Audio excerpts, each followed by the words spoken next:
Magandang araw mga bata!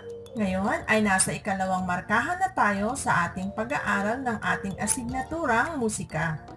Ang araling pag-aaral natin ngayon ay tungkol sa pagtaas at pagbaba ng tono. Layunin: natutukoy ang tono ayon sa mataas, mababa at mas mababa. Sa nakaraan nating aralin ay natutunan natin na ang galaw ng katawan ay maaaring ipansaliw sa awit. Ang tawag sa rhythmic pattern na inuulit at ginagamit na pansaliw sa awit ay ostinato. Ang ostinato ay pinagsamang mahahaba at maikling tunog na paulit-ulit na isinasagawa bilang pansaliw sa isang awit. Ginagamitan ito ng panandang repeat mark. Ngayon ay simulan na natin ang ating bagong aralin. Handa ka na ba? Mga bata, nakapaglaro na ba kayo ng siso?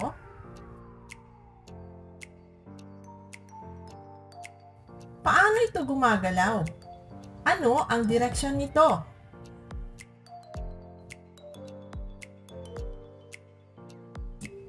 Maglaro tayo tulad ng isang siso. Kapag tumaas ang batang lalaki, banggitin mo ang pantig na ding.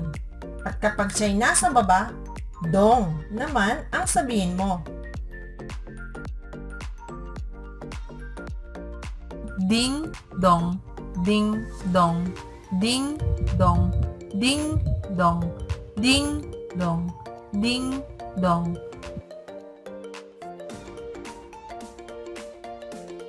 Mga bata, anong napansin ninyo sa tono? Tulad sa siso, ang tono rin ay maaaring tumaas o bumaba. Sa musika, ang pagtaas at pagbaba ng tono ay tinatawag nating pitch. Para madali nating matukoy kung ang tono ay mataas, mababa o mas mababa ay kailangan nating gumamit ng iskala. Ang iskala o limguhit ay simbolong pangmusika na may 5 guhit at 4 na puwang o espasyo. Ang mga tono sa bawat limguhit at puwang sa iskala ay tinatawag na sofa-silaba. Ang mga sofa-silaba ay nakaayos ng sunod-sunod mula sa mababang do at nagtatapos sa mataas na do. Ito ay ang mababang do. Sunod ay ang re na mas mataas ang tono sa mababang do, ngunit mas mababa ang tono kaysa sa mi. Ang mi ang notang mas mataas sa re pero mas mababa sa fa. Sunod sa fa ay ang so na mas mataas ang tono sa fa. La naman ang notang mas mataas sa so. Sinusundan ito ng notang ti na mas mababa ang tono kaysa sa kasunod nitong mataas na do na siyang may pinakamataas na tono. Tandaang mabuti kung saan nakaposisyon ang mga nota. Ang mababang do o ang notang may ledger line ay nasa pinakamababa at ang mataas na do ay nasa ikatlong espasyo o puwang. Ang maayos na pagkasunod-sunod ng dalay ng mga pinagsama-samang tunog sa limguhit ay tinatawag na melodiya. Pakinggan ang tono ng mga sofa-silaba sa limguhit. Kantahin natin ang mga nota mula sa kaliwa sa ibaba, pataas, at mula sa itaas, pababa sa pinagmulan natin. Do, re, mi, fa, sol, la, ti, do. Do, ti, la, so, fa, mi, re, do. Kapag ang tining na ating naririnig ay dumadaloy ng may kaayusan, ito ay nagtataglay ng angkop na melodiya. Ang melodiya ay ang pagtaas, pagbaba at paglundag-lundag ng tining ng musika.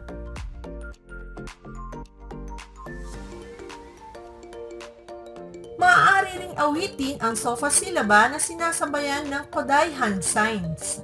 Makakatulong ito upang lubusan mong makita ang antas ng mga tunog. Subukan natin.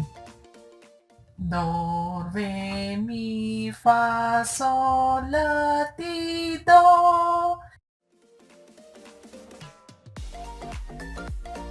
Gawain sa pagkatuto bilang isa. Tignan ang mga nota na nasa bat-sukat o measure sa skala. Tukuyin kung ang nota ay mababa o mataas. Isulat mo ang iyong sagot sa iyong kwaderno. Mahusay, ito ay mababa. Tama, ito ay mataas. Napakahusay, mataas. Tama ka ulit. Mababa.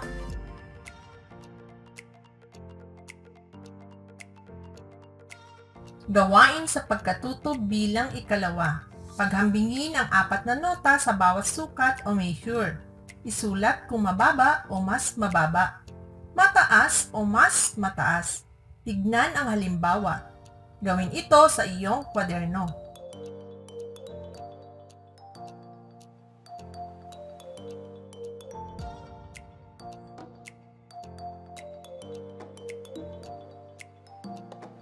Gawain sa pagkatuto bilang ikatlo. Makinig ng mabuti mga bata. Tukuyin ang mga tunog na ipaparinig. Isulat ang MT kung mataas ang tono at MB naman kung mababa. Isulat ulit ang sagot sa kwaderno.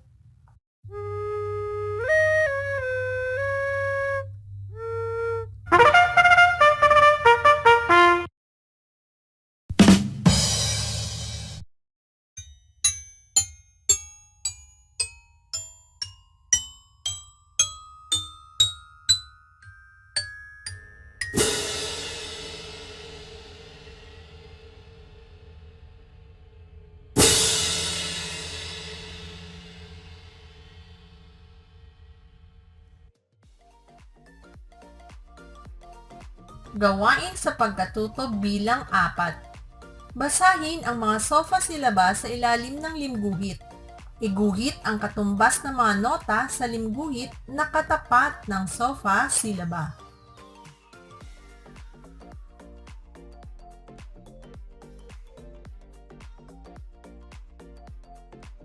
Gawain sa pagkatuto bilang 5. Basahin ang mga nota. Isulat ang sofa silaba sa ilalim ng mga nota. Pagkatapos ay awitin mo ang mga sofa silaba sa ilalim ng titik ng awit.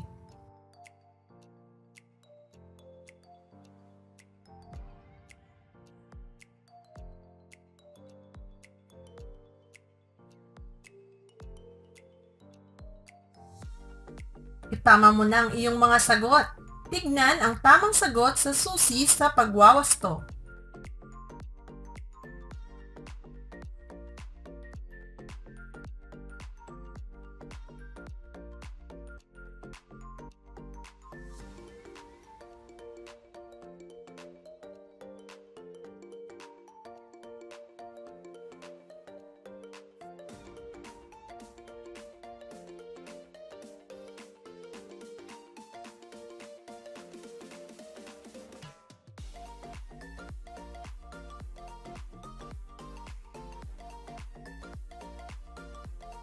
Ngayon ay sabay-sabay nating awitin ang mga sofa silaba sa ilalim ng mga titik ng awit.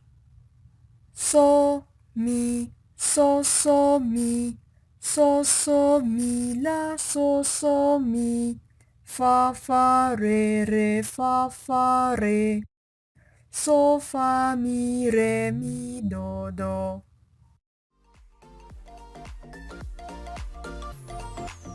Ano ang iyong natutunan sa ating aralin ngayon?